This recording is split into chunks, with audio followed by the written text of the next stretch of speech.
This is a production of KMmedia.pro.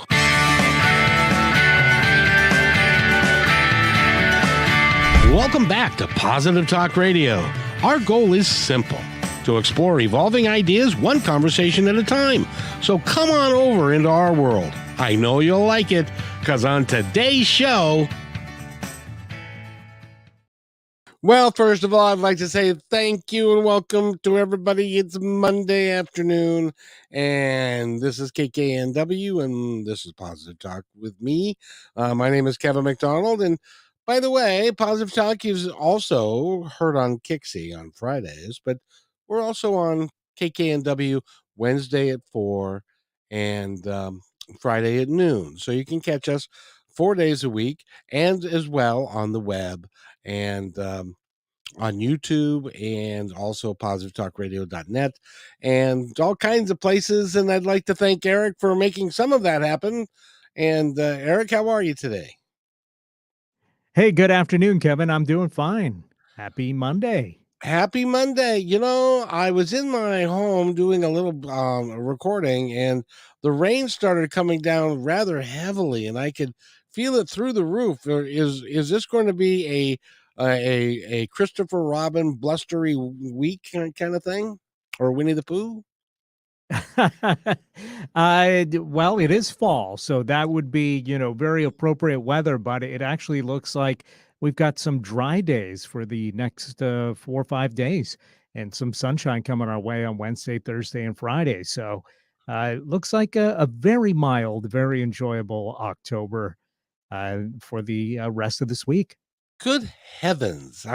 That's so pleasing to So me. you can get out there and play a round of poo sticks. Somebody who's just tuning in is wondering what a poo stick is. I'm not even Well, sure. that was a game in the Winnie the Pooh books. Oh. You are more well read than I am, I'm afraid. So I appreciate poo sticks. I'm gonna have to look that up. And anyway, we've got a great show for you today. Do you ever play did you ever play like dice or any games like that when you were a kid? No, and I've never played poo sticks either, but me neither. I have used dice in most of the board games that I played as a kid. Oh, now that you mention it, you're right. I used to play Risk a lot, and which was a really fun board game.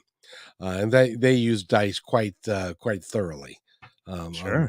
in that game. And well, we have a gentleman today who's developed a product and a program. It's called Roll of Love, and it's based upon the do you remember? I doubt you remember this, but 20 years ago, you and I had the opportunity to interview Gary Chapman.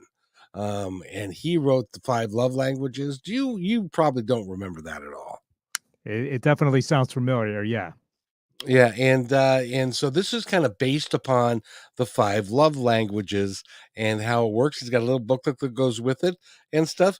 And his name is his name is Paul, and we're going to bring him on board right now if we can. Paul, how are you today, sir?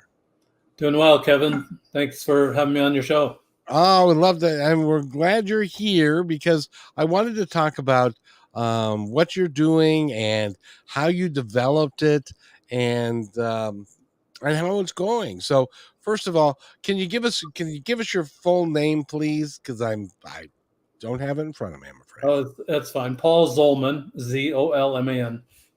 Paul Zolman, and by the way, if you go to rolloflove.com, you'll find out about him, all the things about the dice and what they do, and the book he's got with it, and his lovely wife is also there. So I assume that's your wife. It might be your sister, but I think it's your wife. It's actually a niece. So oh, jeez.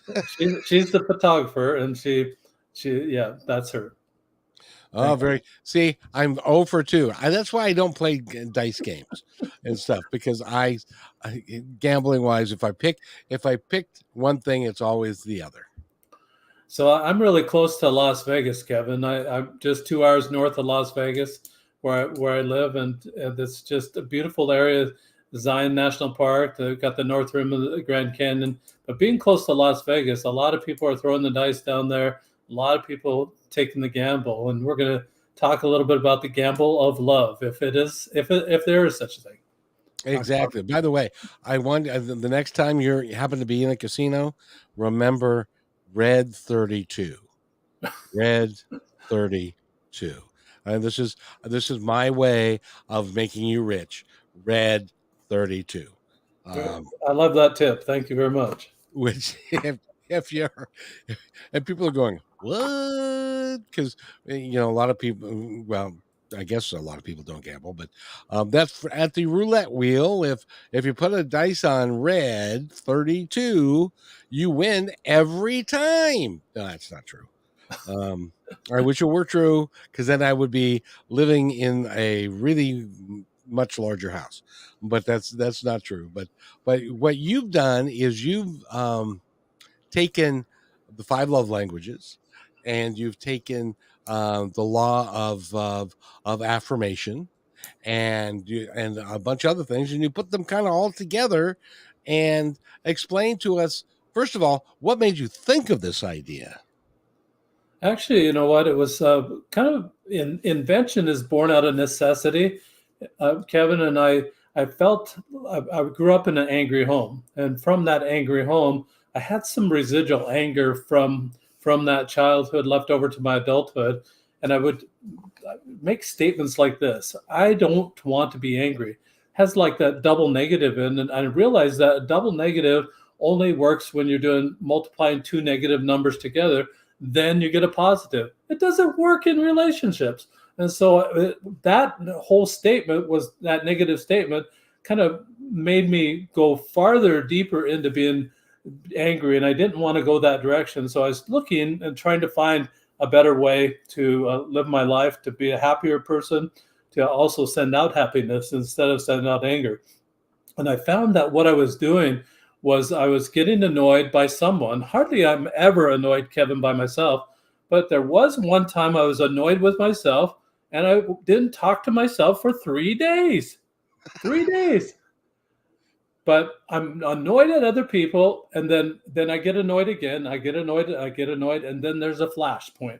But I couldn't determine when that flashpoint was. I didn't know how many annoyances would it take to have me flash. And it happened in public, it happened at home, and it was just a situation I really wanted to overcome because that annoyance. I realized, though, that I'm looking at other people thinking that there could be a better way, or I'm thinking, what's wrong with that person? Why don't they do it the right way? And so I'm getting annoyed at something that's not even in my lane. I realize I can't make decisions for them. I can't think for them. And I shouldn't be judging them because that's not my job either. So once I realize that's totally out of my lane, I'm doing something I'm not supposed to be doing. Get out of that lane, get in your own lane. Realize all I want to do is send out love. Just send it out. And I was able to figure out a way to do that.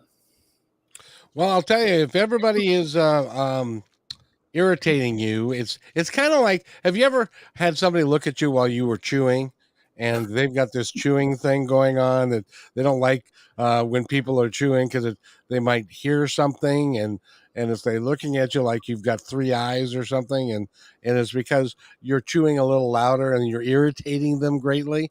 Well, that's their problem. That has nothing to do with me. But, well, maybe it does. I guess maybe it does. But I think it's important that you figure out a way to not allow other people to irritate you, because it doesn't matter. All you're doing is making a problem for yourself. Absolutely. Well, it's worse if you can see what they're chewing while they're chewing it. Now, that is true. That is true. That's got to be the worst, Kevin. Yeah, that is true. When your son looks at you and says, "Would you stop eating like a horse?" And you're thinking you're minding your own business and stuff like that, but apparently not. But I applaud what you're doing, because I think it's really cool. How did the 5 love languages play into it? So this flashing that I was doing was contributory to the demise of my first marriage. My My grandfather had 19 children. My father had 11, of which I'm number 10. I only had only eight. And then my children are only having 3. I just don't get it, Kevin. It seems like you would want the generations to get better.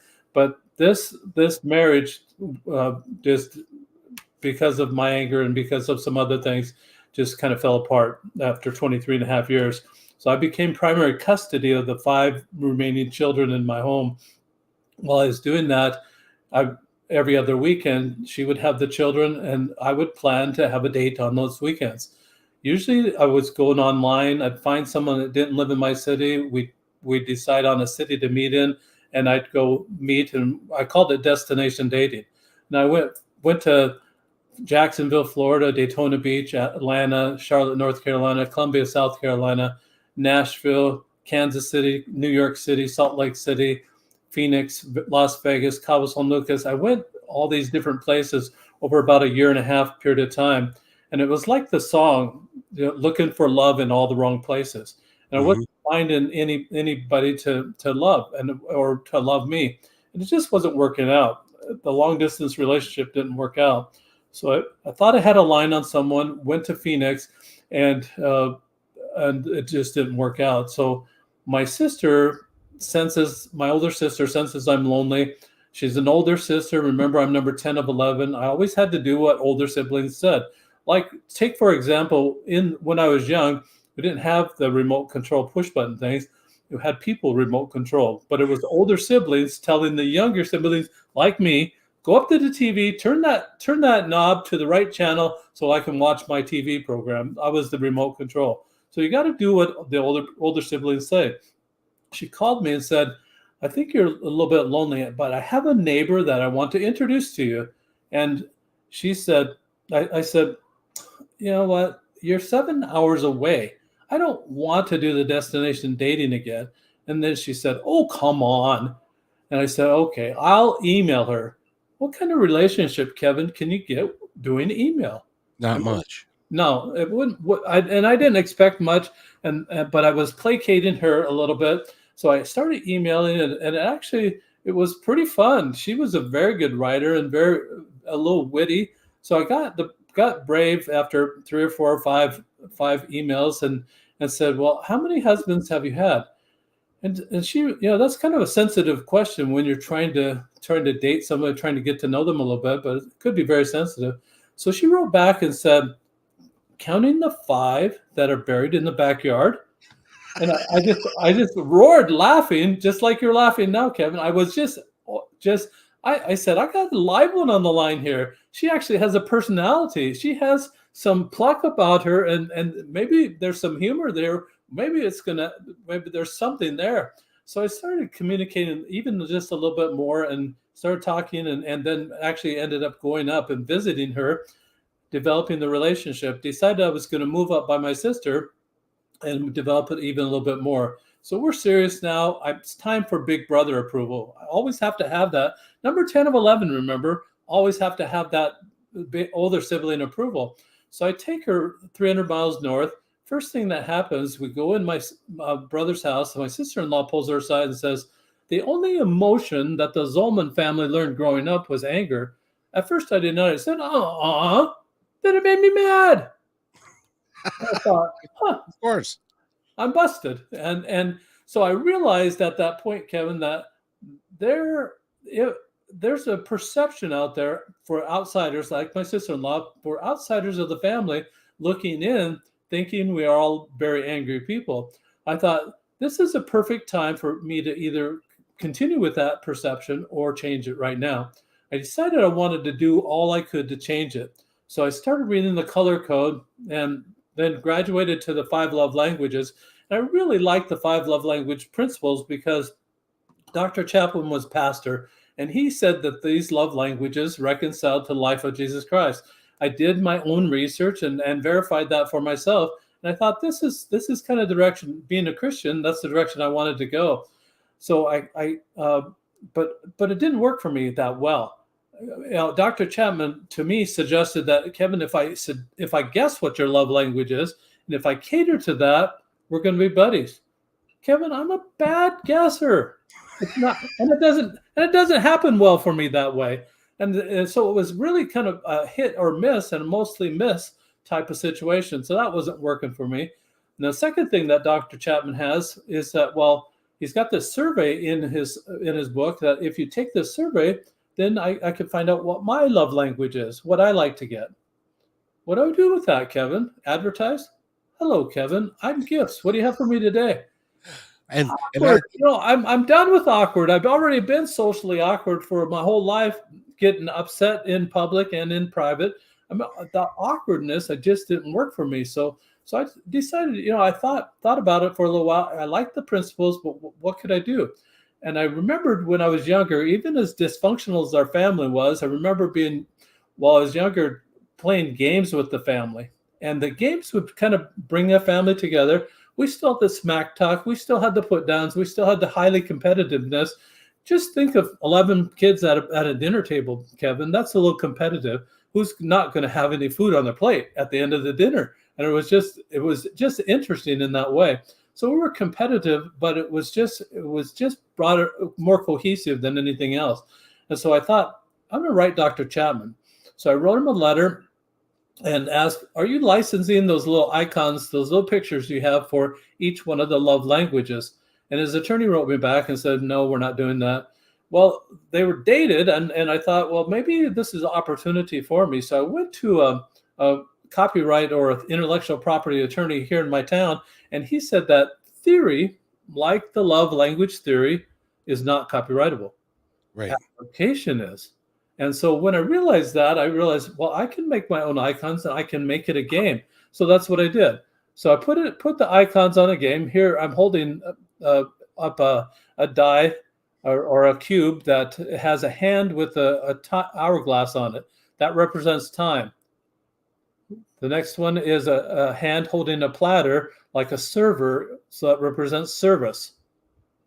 Two hands put together forming a heart. And then there's a conversation, like a cartoon conversation fly out from that heart. That would represent the words.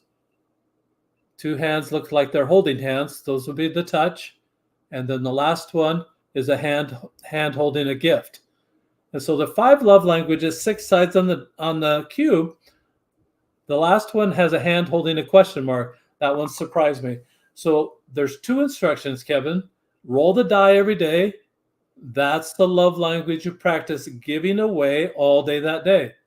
Remember, I'm single at the time. I don't have a significant other like Dr. Chapman suggests. I didn't know who to give it to.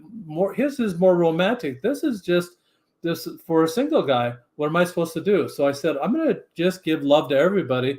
And thank goodness I decided that, because I don't know anybody, Kevin, that is with their significant other 24/7. Very few. Yeah.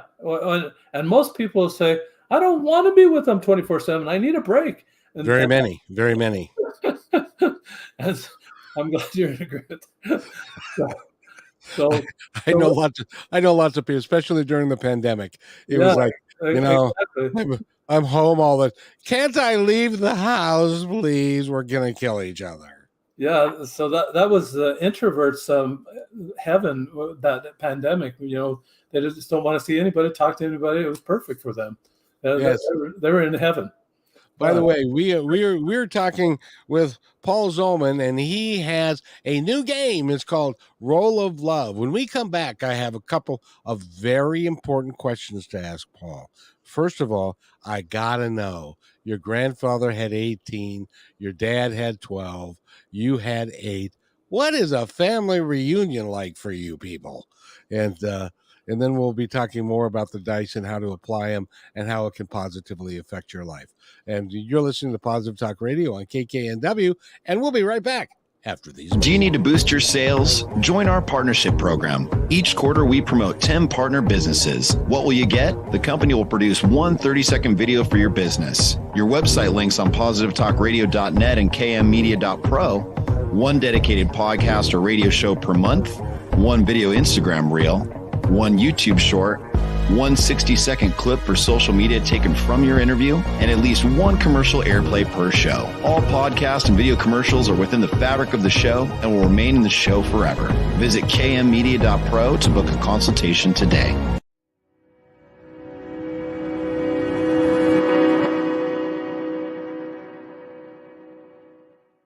When you want to say more than words communicate, you can with flowers. Your custom boutique floral studio in Bothell, Washington is anaturaldesign.com, connecting you to nature through the language of flowers. Where your people are is where our flowers are beautiful.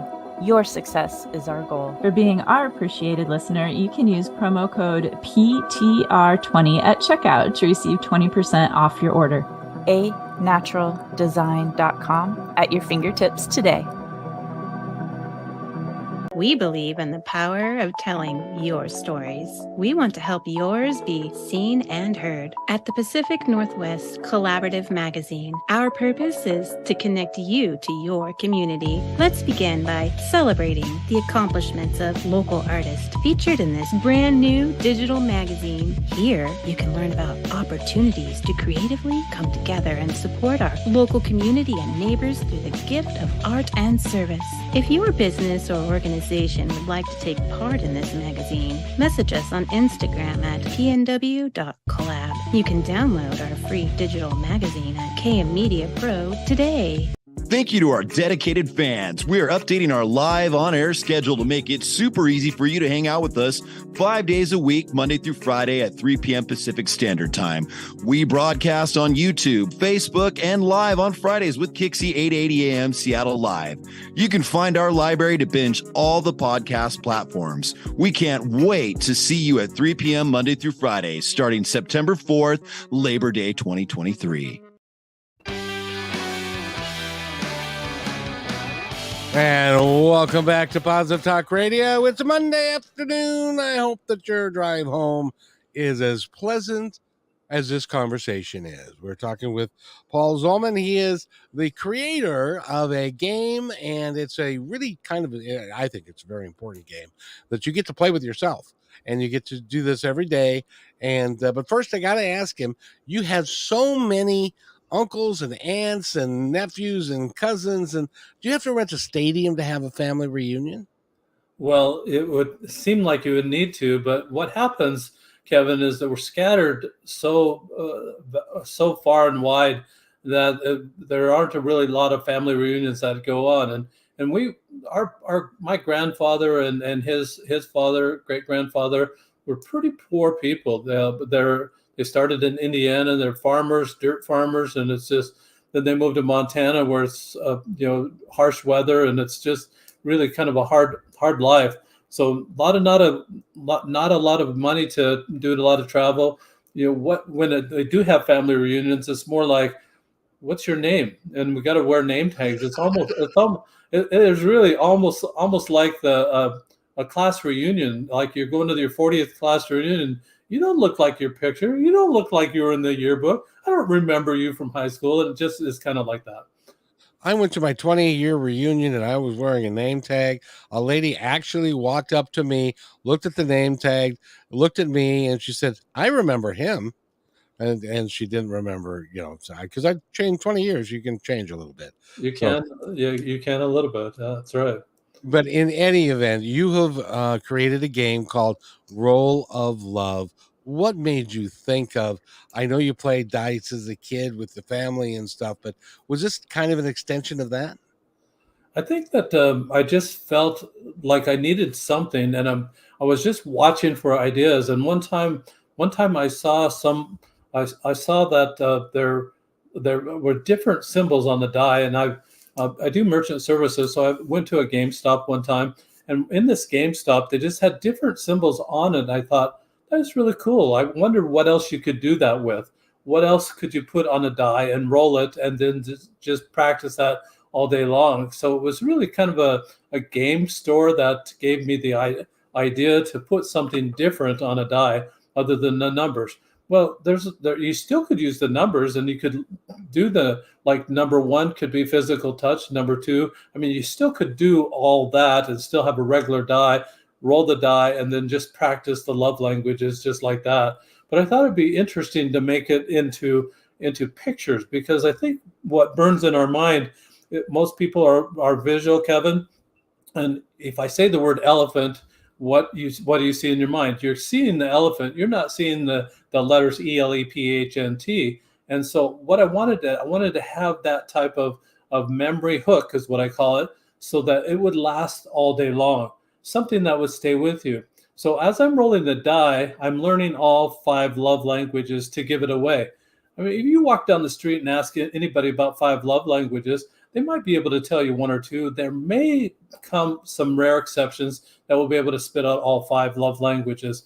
As I've found out that people may have learned it long ago, they remember it, but they don't really. It's not really practice, and it's because not practice because they don't really know it. This is a way to really get to know it. In a 30-day period, you will have rolled all 5 love languages to give it away. And what that does for you, Kevin, it improves your vision so that you can see it when it comes your way and respond appropriately. Most people can only respond to their primary love language because they think that is love. Everything else is nice, but it's not love. Only what they see is love. This way, that peripheral vision says, well, it's not my primary love language, but I can see they're loving on me, and you can respond appropriately. Really a great help for communication. You'll understand better what's coming your way. Exactly. Now, you've also written a book to go along with the dice. Explain what that book will do for us as we are playing this game. So I think the book really is an update of what Dr. Gary Chapman started. Thank goodness for Dr. Chapman really in discovering the 5 love languages and really the whole theory about it, that everyone has a primary love language. The way I've determined what the primary love language is of other people now is watch. You use your observation skills, and so when they light up, that's what they like. That could be their primary or secondary love language. Just make a mental note of it, and then wash, rinse, repeat. Do that over and over again, and for that particular person. Instead, you don't have to now pause the relationship. Excuse me, could you take this survey so I know how to love you? I mean, we're done with awkward, Kevin. Done. It's over. It's over. You don't have to do that anymore. So, the role of observation, each one of the roles in the love languages is within the book, and just a few other things that will be helpers. It's a tool. This is a loving tool. You know, the mechanic has tools, the carpenter has tools. This is a tool for helping us improve our loving skills, and it's very effective. By the way, if you do not now, Gary Chapman wrote the 5 love languages. It was over 20 years ago now.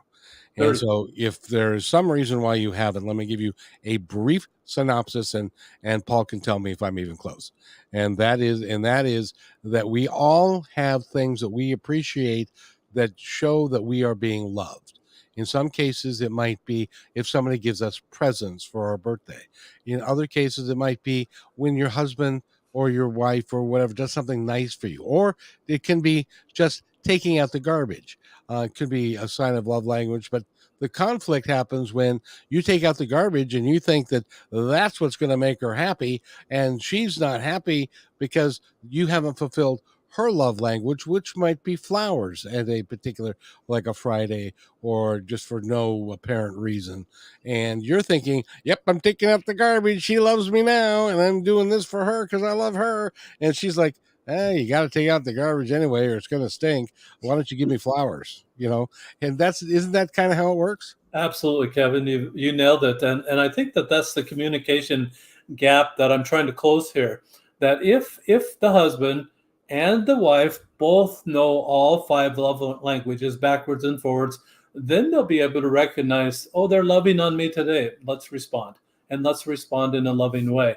And even if it's not their primary love language, get to know them all. You know, I grew up and I thought that if I wasn't being whacked, I wasn't being loved.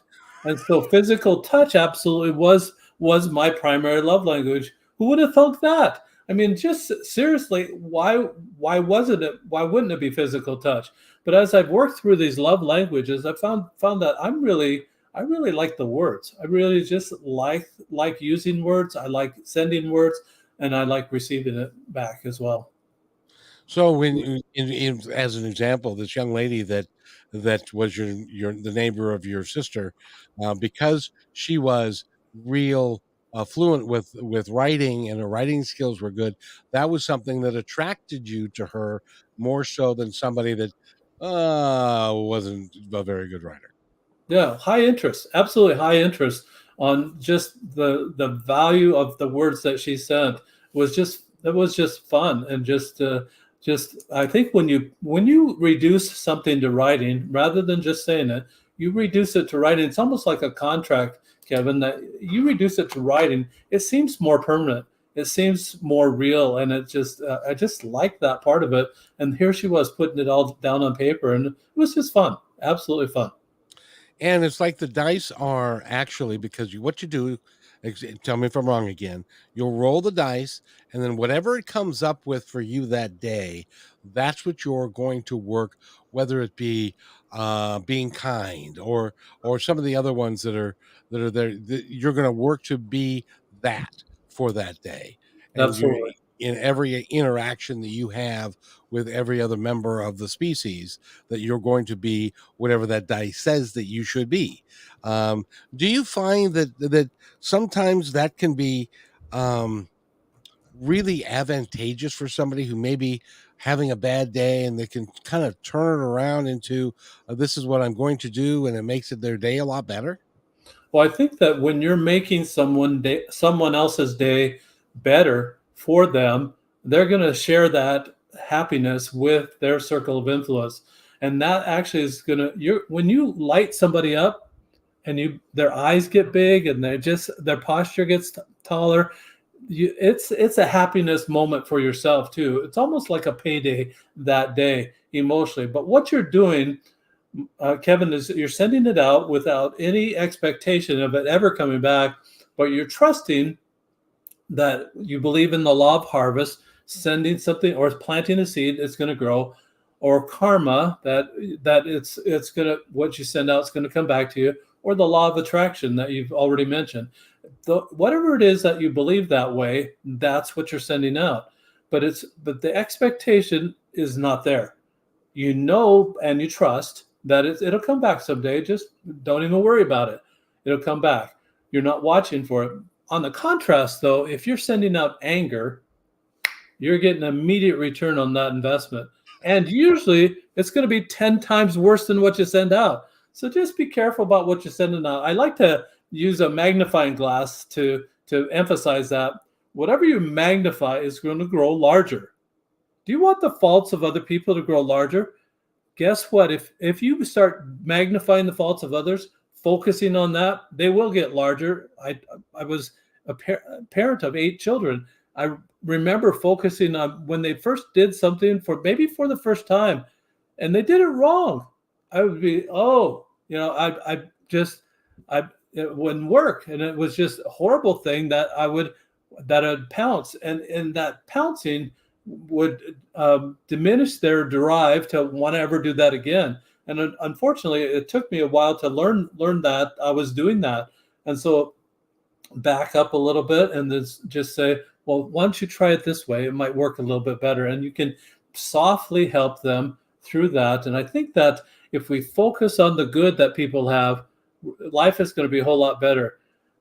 Focusing on the bad of someone, that's going to come right back. That's a terrible boomerang. You don't want to send that one out. Send out the one that is, you're focusing on their good parts.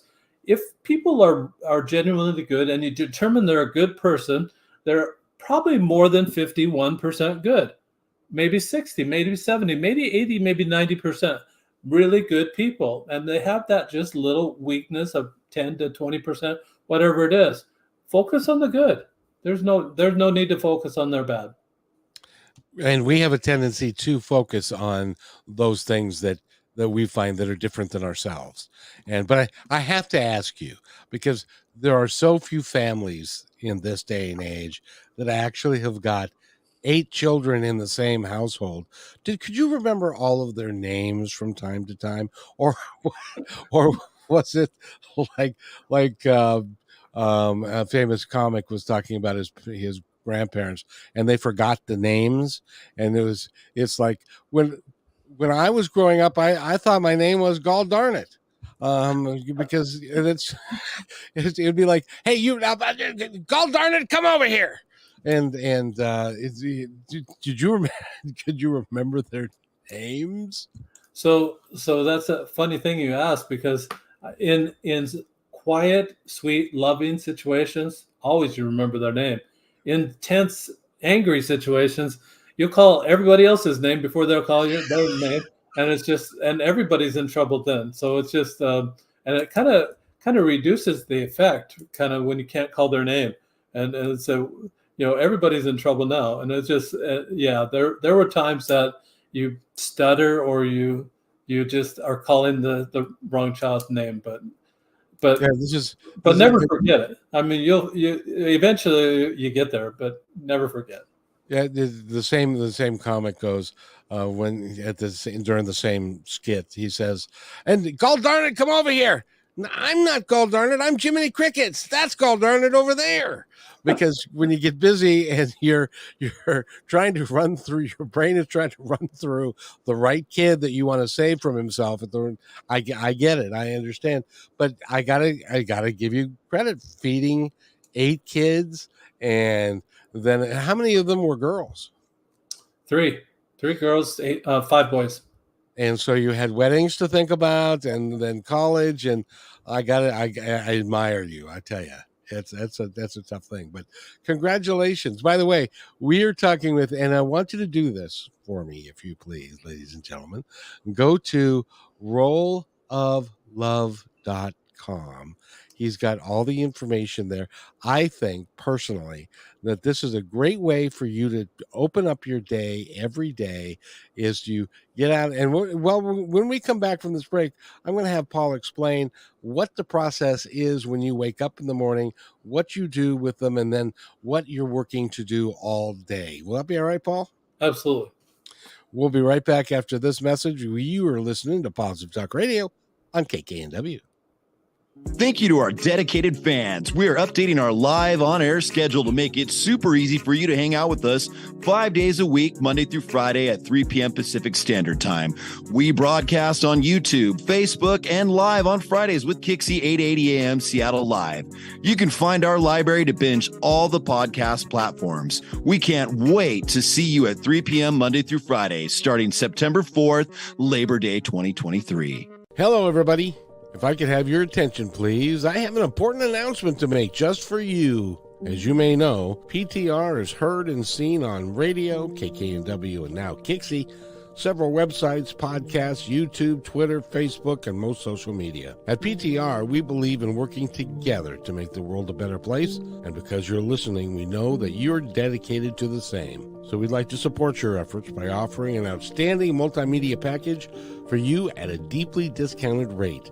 As our partner, you'll receive commercial creation, both video and audio, at least 10 commercial plays per week, a monthly show to highlight your business and passion, exclusive website positioning with links, video shorts for social media, commercial plays on all shows, podcasts, KKNW, and Kixie.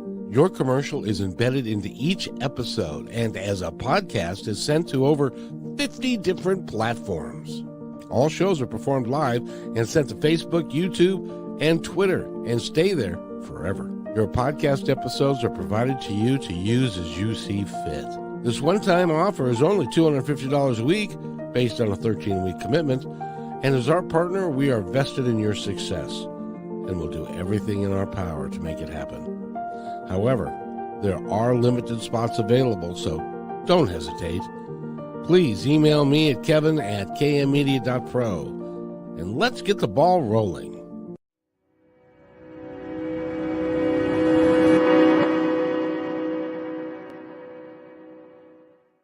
When you want to say more than words communicate, you can with flowers. Your custom boutique floral studio in Bothell, Washington is anaturaldesign.com, connecting you to nature through the language of flowers. Where your people are is where our flowers are beautiful. Your success is our goal. anaturaldesign.com at your fingertips today.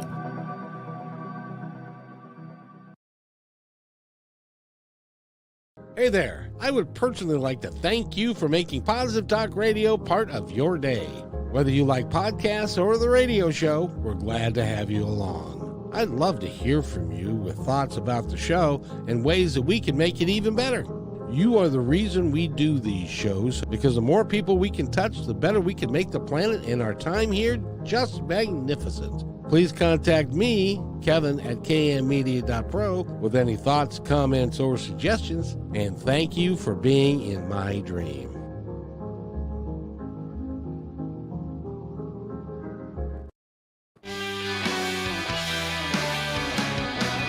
And welcome back, everyone, to Positive Talk Radio. My name is Kevin McDonald, and we've got a great guest for you today and a great, I think, lesson for life and how you can perhaps change your life and live it just a little bit, or in some cases, a lot better. And it's a program that he calls Roll with Love. So tell us, how does this work, Paul, when you wake up in the morning? Take us from when you have to get up, the alarm clock goes off, you hit it, and you hit it again, and then you hit it one more time, and now you have to get up. And so how does this play out over the course of the day? So actually, Kevin, I get up at 4:45. Just shame on you. I'm so sorry. And first thing I do is I say prayers. I roll the die right after the prayer, and just start the day right that way. And what I'm watching for is just opportunities to express love in that particular way.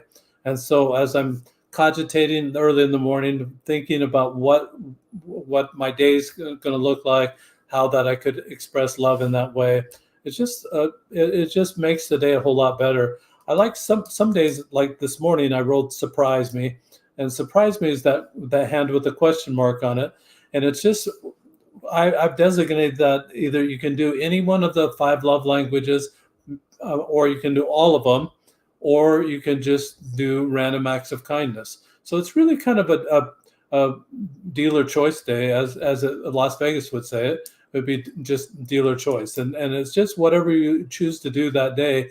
But constantly you're watching for opportunities, and the mindset is my previous mindset was, what's wrong with that person? This new mindset is, what's right with that person? What can I love about that person? And it's all day long. I feel like it keeps me so busy watching for those good things about people. And I meet enough people in a day that it really keeps me busy looking for those good things. And how can I brighten their day? How can I make them have a better day than they would have otherwise? That's actually is sensational. And it does a couple of things. It does the law of attraction, and also affirmations, because throughout the day you are saying these affirmations of, I'm looking for someone that I can give a random act of kindness to. Mm-hmm. And so you're looking for that. And don't you find that as you're going throughout your day and you're looking for those good things, magically they just kind of show up? Absolutely, Kevin. And it's really very similar to if you learn a new word and then, like, you think you never heard it before, now you learn it, now you walk down the street, now you hear it all the time. And it's one of those things that whatever you're looking for is, you're going to find it. If you're looking for bad in people, you're going to find it. But if you're looking for the good, you're going to find that. And there's so much good in this world. Even as chaotic as this world is, there's still a lot of good and a lot of good people. Focus on that. That really is going to make someone else's day. It's going to make your day a whole lot better.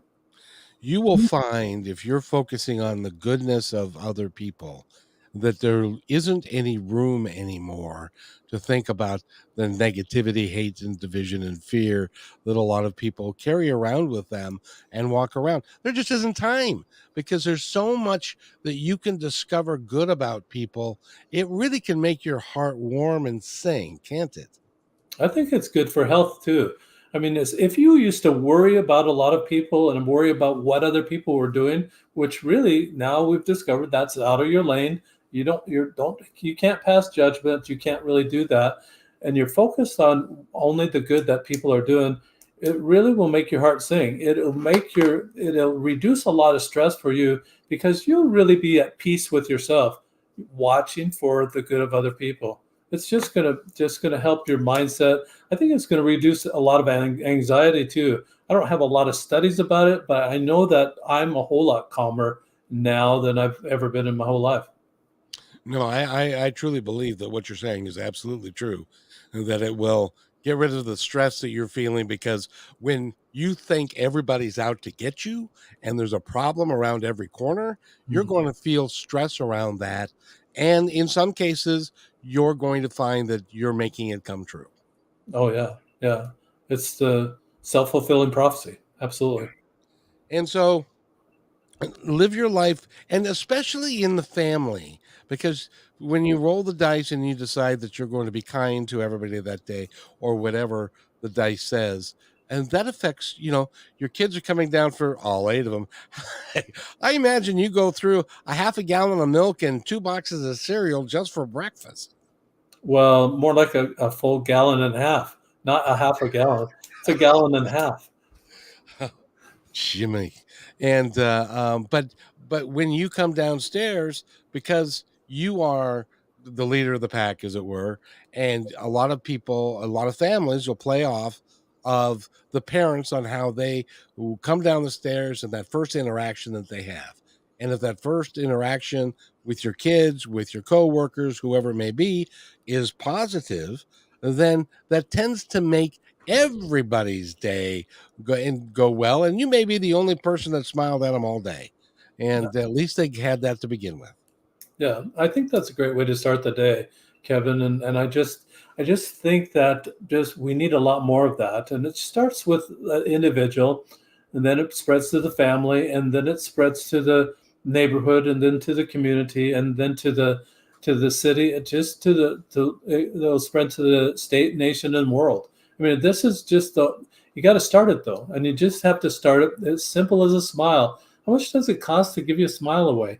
Really, and it's such a good service. It's such a nice thing to do, and make it genuine, and make the compliments that you're giving out genuine.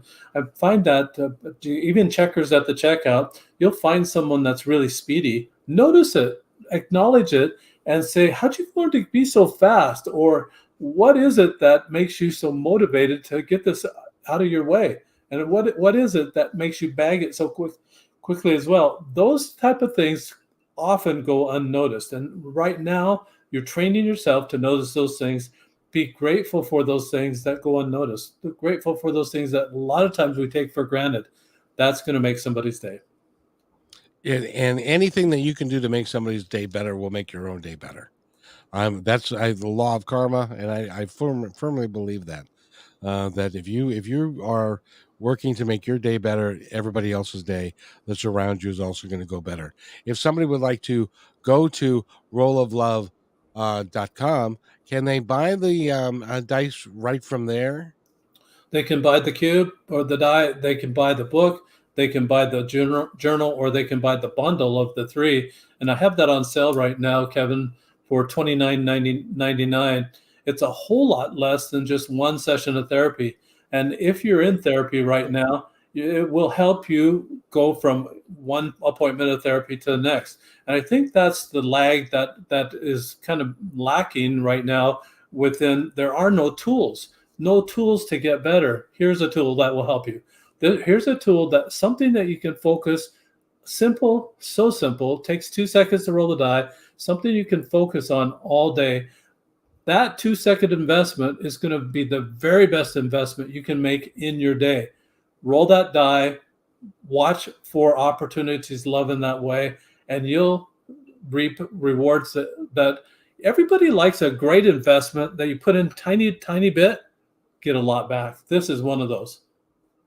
Well, and the cool thing about it is, I firmly believe that a lot of times we get messages from on high, from the powers that be, and if you roll that die, and it's just like when you turn on the radio and you listen to a song that affects you that day because of whatever you have going on, and that song means something to you in a positive way.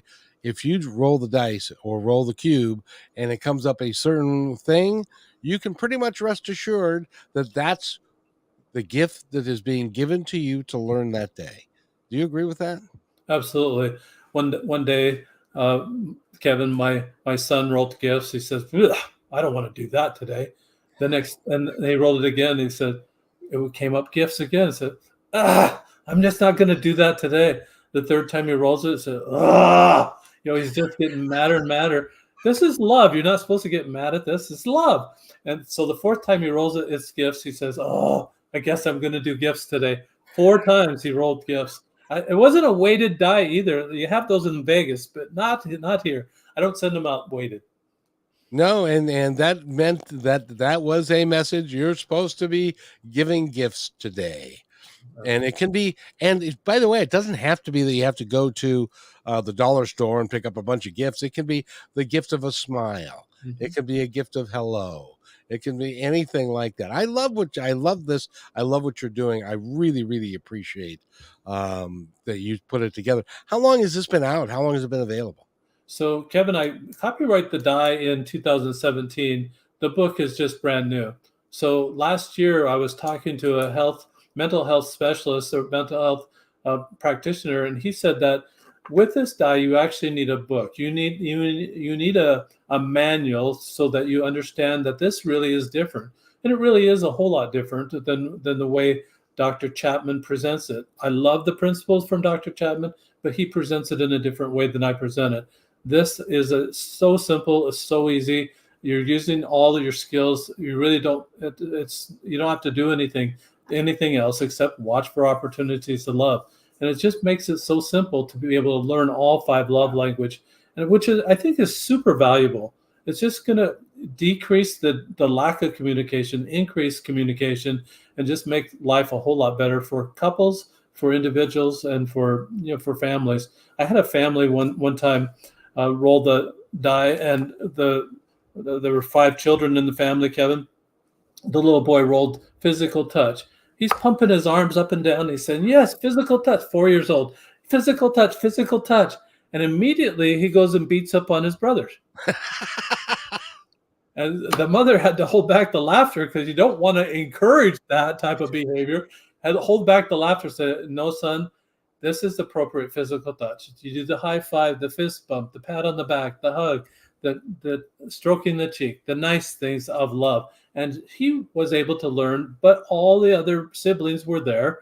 It was a teaching moment. And when you can create these teaching moments for love, that's when it's really going to go deep in the family. You want the roots to grow deep in this. I think it's an awesome idea what you're doing, and so now the book is out. That you can get to pick up the cube and the book, and there are 2 books, right? One's a journal.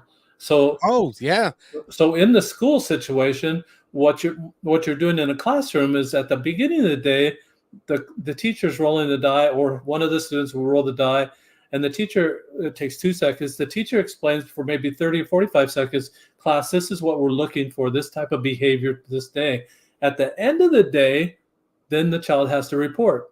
The end of the day, I've talked with teachers around the world, Kevin. End of the day, the last 10 to 15 minutes is really non-productive time.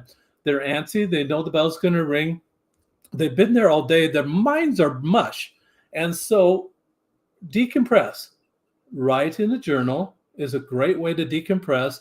What did you roll that day? What opportunities did you see to love in that way that day? What did you do about those opportunities? And make it a love journal. Who wouldn't love to have a love journal from 1st grade or 3rd grade or 5th grade? Just make it a love journal. And the second thing about it is you're training these children now in that love journal. You're training them to be responsible for their own actions. At the end of the day, the teacher will give you a check mark. You take that journal page home. The student parent is going to keep all those journal pages at the end of that year, put them together somehow so that 1st grade journal is preserved for that child, for their posterity, forever. I mean, it's just a great program. It's going to tamp down a lot of that misbehaving, a lot of violence, a lot of things that even in later life, they'll be trained how to love and to do it in appropriate ways. That's, as a teaching moment, that would be really cool if you had the teacher and they had the cube, and each child got to roll, and then you talked about each roll as it's happening to the entire class. This is what this means, and this is how it is played out and stuff. That becomes a huge teaching moment for everybody. I love that. It can be used in a myriad of ways. You can use it in a church. You can use it in school. You can use it at work, for heaven's sakes. Absolutely. And think of it, though, instead of handling disciplinary problems at work or at school, now you're focused on, you're together, you're cooperating, you're working together. Productivity is going to shoot through the roof because of that. Now we don't have this bickering within a classroom or within a work situation. We don't have that anymore. These are people that are working together. This is brilliant. By the way, we're talking with Paul Zolman. Go to his website, which is rolloflove.com. Paul, thank you for being here. I need to have you back because somebody else needs to hear this message. And to go to his website, buy the cube, get the workbook, get the journal, and use them. You'll find that it makes a difference. And I want to thank you again for being here, sir. We've run out of time, so be Thank kind to one another because each other's all we've got. And we'll see you Wednesday at 4.